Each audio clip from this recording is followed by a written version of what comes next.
Bienvenidos a Diaconía, el programa de televisión de Cáritas Diocesana de Toledo, aquí en Canal Diocesano de Televisión, con una Eucaristía en la capilla de la Fábrica de Armas de la Universidad de Castilla-La Mancha, aquí en Toledo, presidida por el obispo auxiliar don Francisco César García Magán. Se constituyó el pasado miércoles 16 de febrero la Cáritas Universitaria, que está dentro de la Universidad de Castilla-La Mancha y está formada por un grupo de profesores, alumnos y personal de la Administración y Servicios. Pues de la Cáritas Universitaria, de este nuevo proyecto, de esta nueva Cáritas que nace después de varios meses de trabajo, vamos a hablar hoy aquí en Diaconía. Y en la parte de formación seguiremos avanzando en la instrucción pastoral Iglesia Servidora de los Pobres. Comenzamos.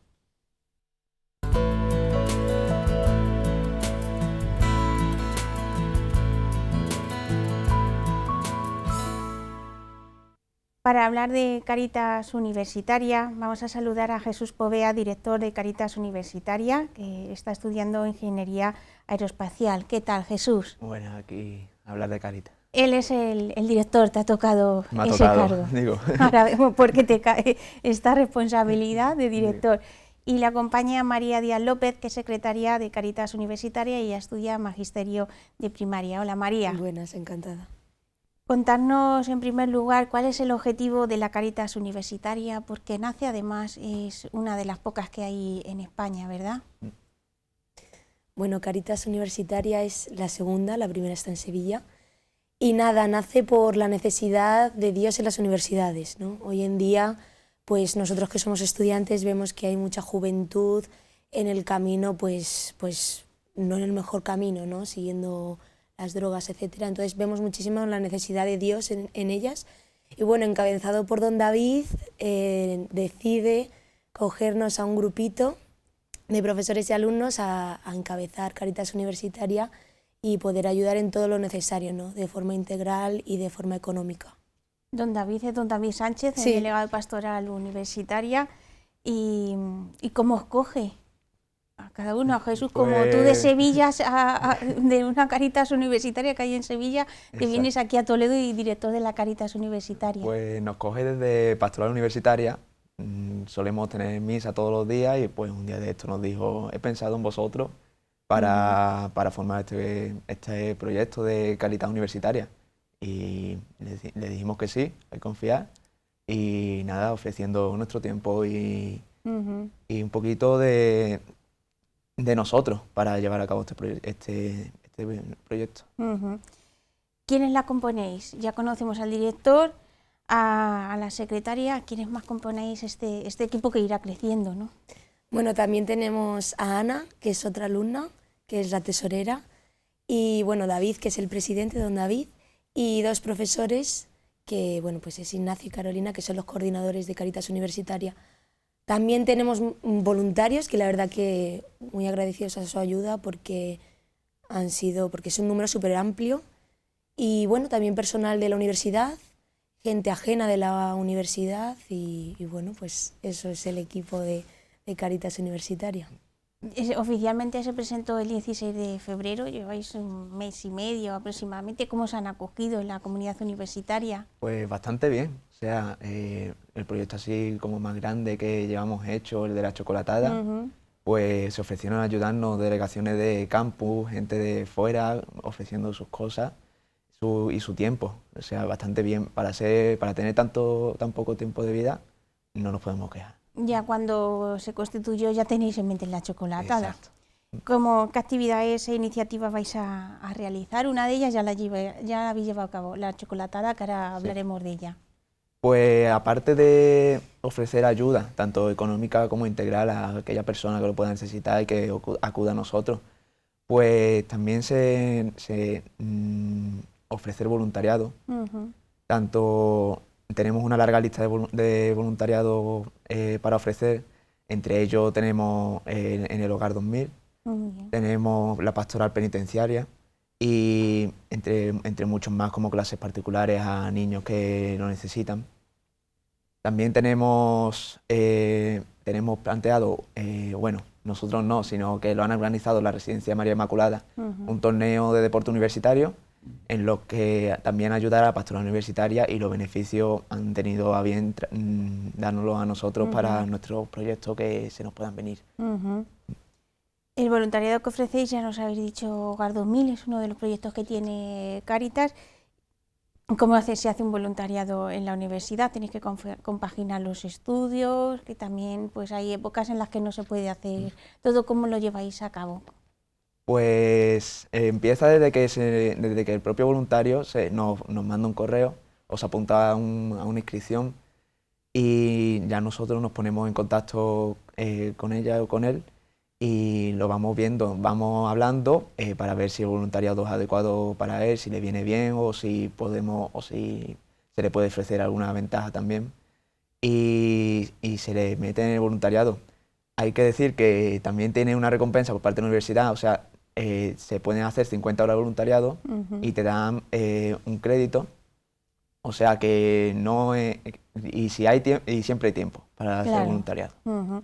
María, la chocolatada solidaria fue una de vuestras primeras actividades y resultó muy bien. ¿Qué balance a beneficio de Cáritas Ucrania?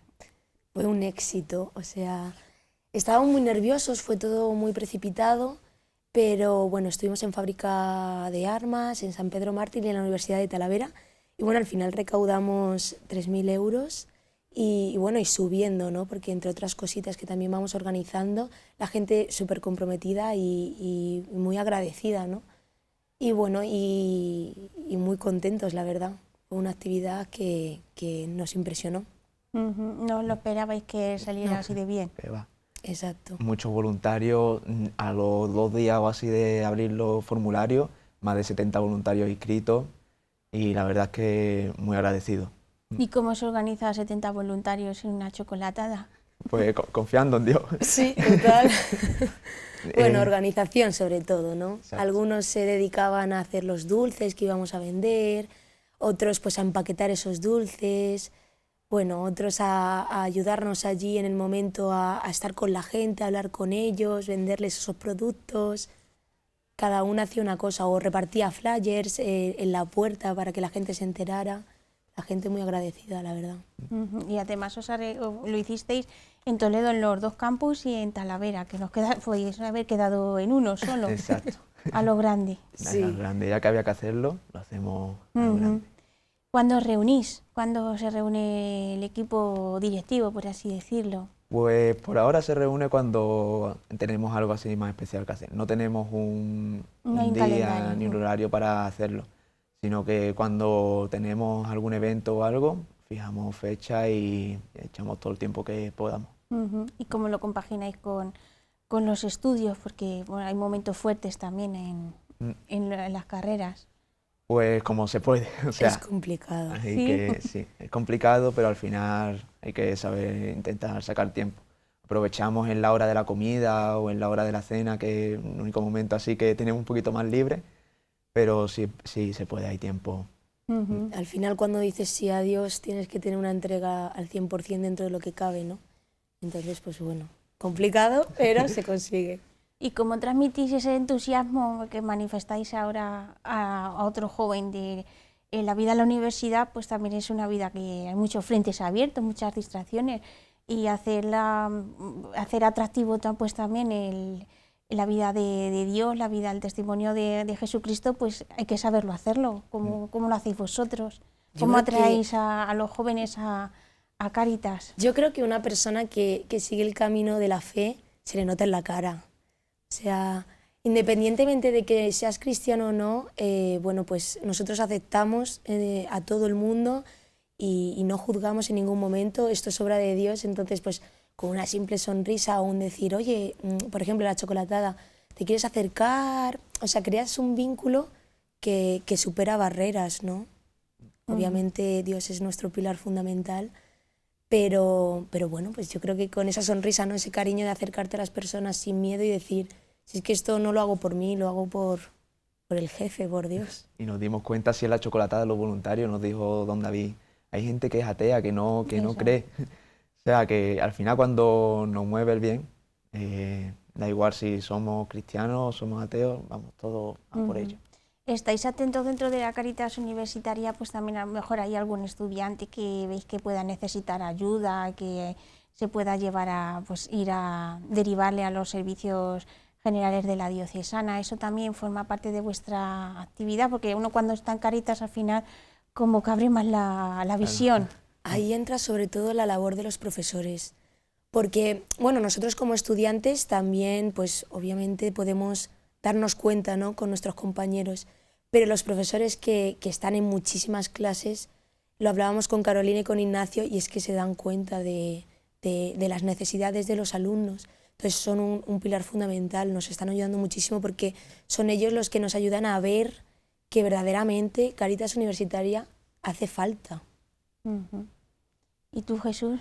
Pues es eso lo que dice, ya cuando viene a nosotros alguien con un problema que es mayor, pues derivarlo tanto a los servicios de Cáritas o servicios que ofrece la universidad, tanto de psicología o cosas que nosotros se nos quedan fuera, porque al fin y al cabo somos estudiantes y profesores, no podemos hacer mucho más, pero servir de ese nexo de conexión entre la ayuda y el que necesita ayuda.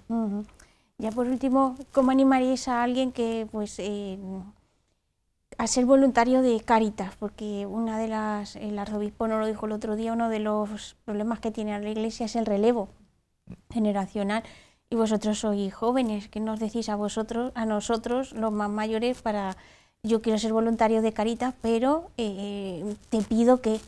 Claro. Porque vosotros tenéis otro tiempo, tenéis otro compromiso.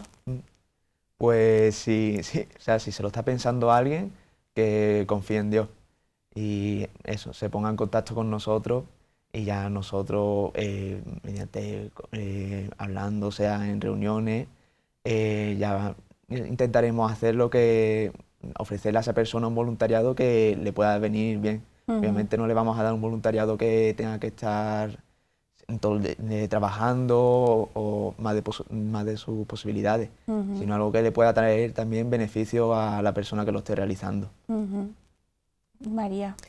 Pues cualquier persona que tenga duda, eso es un sí, ¿no? Y la gente de por sí está llamada a servir y a ser buenos, entonces todos son bienvenidos, y sobre todo también pues nosotros somos quienes tenemos que hacerlo ver, ¿no? Si no lo haces ver, no eres capaz de conseguir a gente. Entonces, bueno, pues nosotros entre redes sociales y todo eso, pues intentamos hacernos ver y que la gente se anime y contacte con nosotros. Claro, vosotros sois esa llamita que va encendiendo una a otra, ¿no? Las redes sociales son fundamentales, además claro. Fue de lo primero que hicisteis. Al fin y al cabo es como llegar a los jóvenes de hoy en día más rápidamente. Claro. Muy bien, pues María y Jesús, muchísimas gracias por vuestro testimonio y por este sí a Dios, ese sí a Cáritas. Gracias. Gracias a vosotros.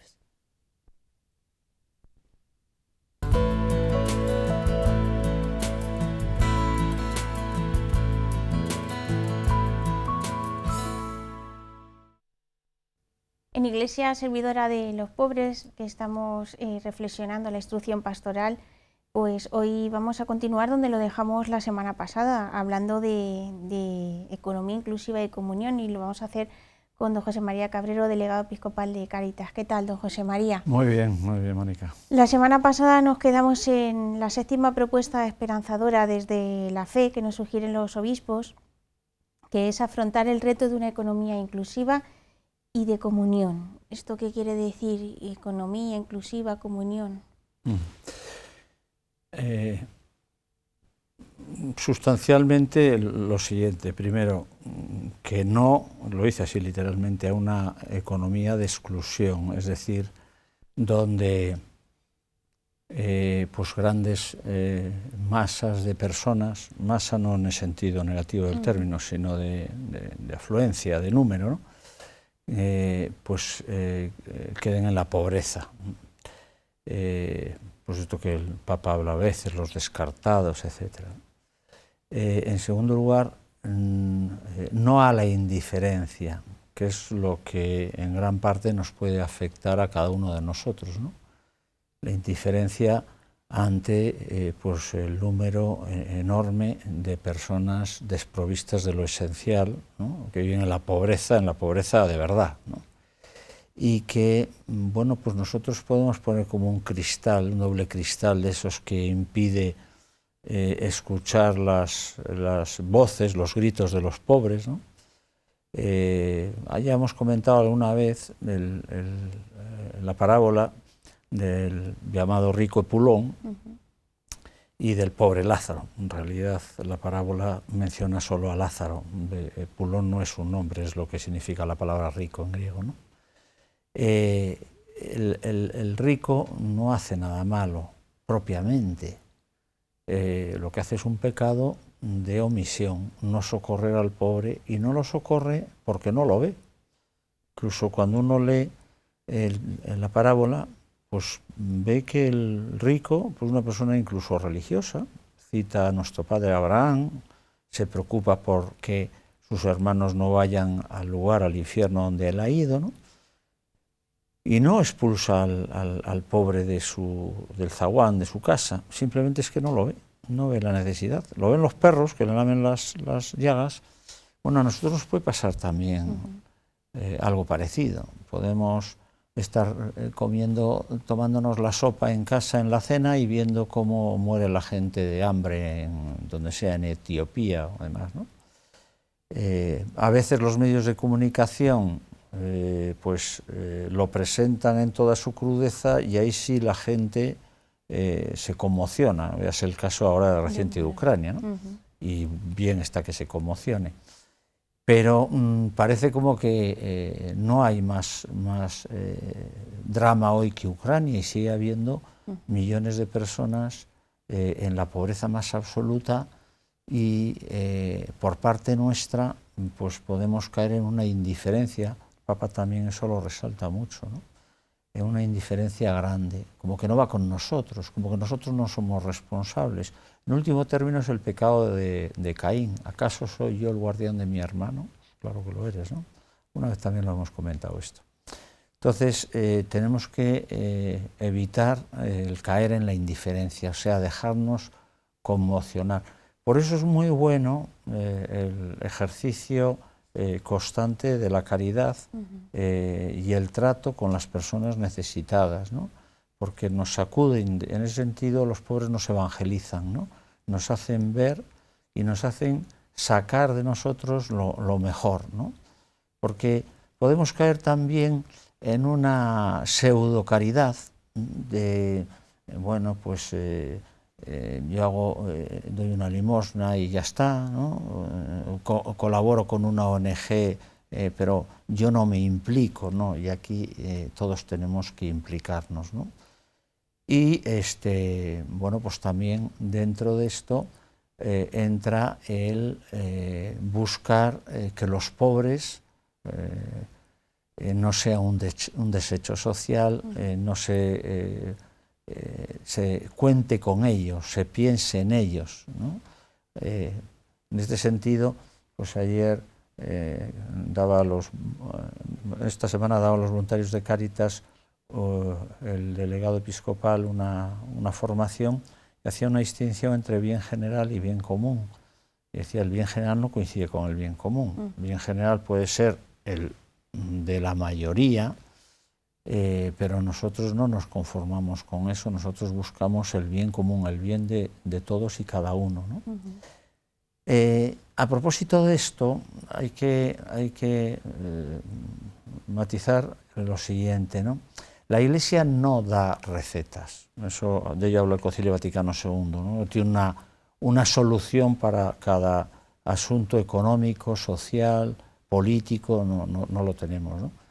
Entonces lo que ella hace es presentar los grandes principios que después deben dar lugar a que las instituciones, las personas, busquen aquello que es más conveniente. Y en ese sentido, aunque me alargue un poquito, es importante ser sanamente realista, ¿no? Es decir, no caer tampoco en el buenismo, que es muy fácil, y también es una huida, ¿no? De, bueno, pues hay que hacer, los demás tienen que hacer, los gobiernos tienen que hacer, bueno, pues se pide cosas que son inalcanzables, etc. etcétera, ¿no? O se condena, a veces eso de la llamada denuncia profética, claro que hay que hacer denuncia profética, pero no demagogia profética, ¿no? Porque se empieza a proponer cosas que son absolutamente irrealizables o sencillamente se desvirtúa la realidad, ¿no? Por ejemplo, es muy corriente oír la demonización, ¿no?, por emplear este término, de la economía mundial, sin más, ¿no? Y como que esto es un fracaso, y como que todo es un desastre, y como que nada se hace bien, y como que los pobres aumentan. Pues leía yo ayer un artículo de unos economistas americanos, y no precisamente partidarios de un capitalismo, ni en absoluto, ¿no? Y decían esto, ¿no? Al volver la vista atrás a las 7 décadas transcurridas del final de la Segunda Guerra Mundial, observamos que el desarrollo económico presenta una serie de contradicciones. Se han producido aumentos nunca vistos en la renta per cápita, y muchos países grandes han cruzado el umbral entre la renta baja y la media.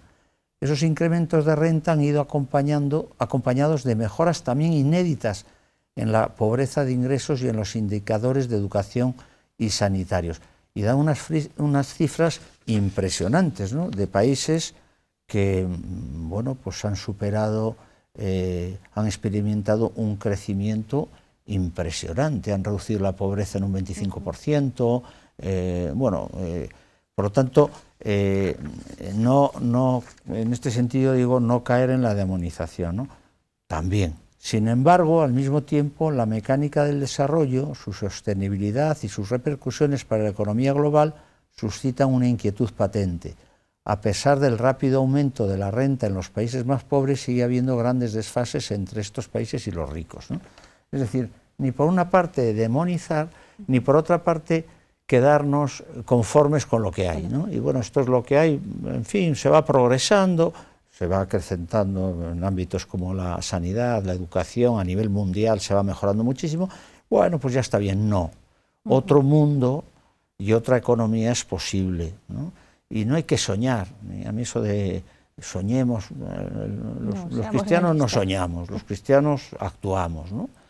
Y estamos convencidos de que el Evangelio no es un conjunto de mantras bonitos, pues para eso, llevarlos en el corazón. No, el Evangelio es perfectamente realizable, y por eso nosotros lo queremos poner en práctica, y creemos en que es posible un mundo mejor y es una economía de comunión, y nos esforzamos en ello, ¿no? En el número 53 de la instrucción pastoral dice que la reducción de las desigualdades en el ámbito nacional e internacional debe ser uno de los objetivos prioritarios de una sociedad que quiera poner a las personas, también a los pueblos, por delante de otros intereses. ¿Cómo se articula esto? Bien, pues por una parte tenemos que tomar conciencia, dice la instrucción, de que la desigualdad, la inequidad, que no viene a ser lo mismo, no es lo deseable, ¿no? Es algo... a ver, no se trata de todos iguales en ningún aspecto de la vida, no me refiero ahora en el económico, sino en los aspectos de la vida.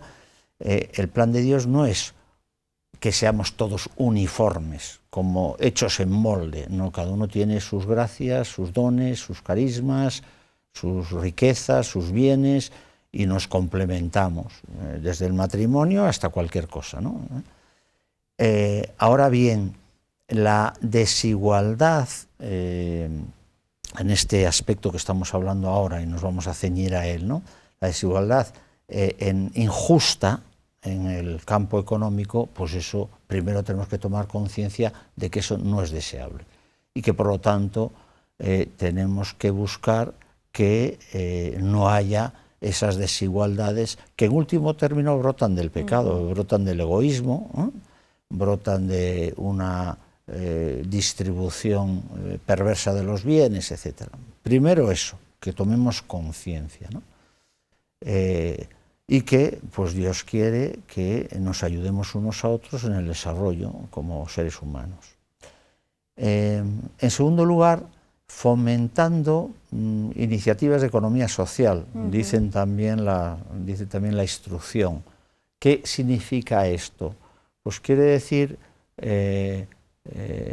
planes, proyectos en los cuales se busca no solo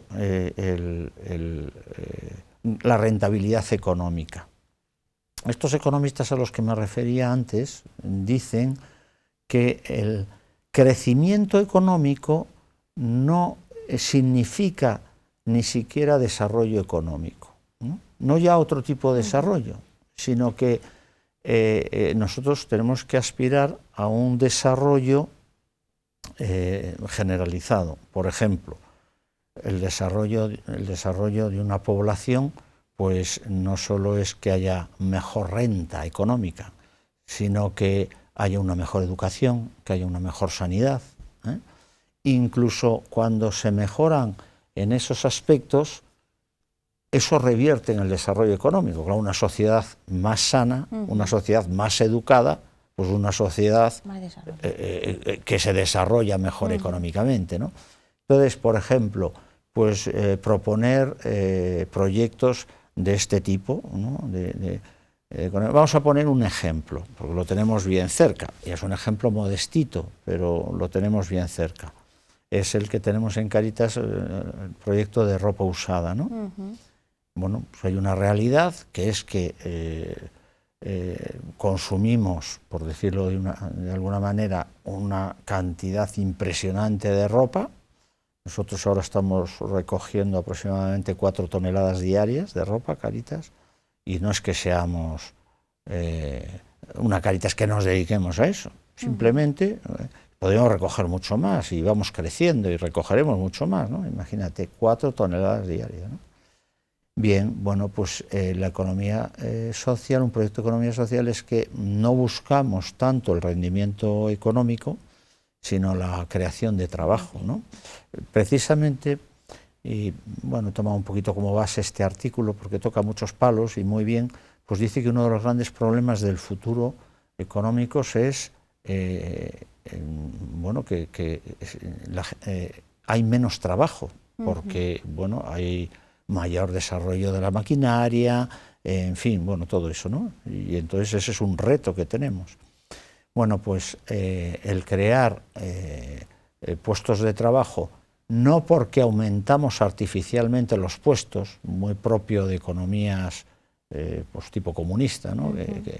Que tenían que tener todo el mundo empleado y creaban 17 conserjes para una escuelita, ¿no? No, se trata de crear puestos de trabajo reales, ¿no? Entonces, proyectos de estos, también dice la instrucción, citando al Papa Benedicto XVI, pues manteniendo valores fundamentales como son la honestidad, como es la transparencia, ¿no? Como pues es la preocupación por los pobres, ¿no? estar atentos a ellos, esos valores que pues son ya no cristianos, sino incluso humanos, ¿no? Si en la economía se fuese mucho más honesto, se fuese mucho más transparente, habría menos corrupción con todo lo que ello conlleva, ¿verdad? Muy bien, pues hasta aquí nos quedamos. Transparencia, honestidad y responsabilidad también en la economía. Don José María, muchas gracias. A ti. Y nosotros pues hasta aquí concluimos este programa Diaconía en el que hemos hablado pues también de economía, de comunión, de desigualdad y hemos presentado el proyecto Cáritas Universitaria. Muchas gracias por acompañarnos, que Dios les bendiga, hasta la semana que viene.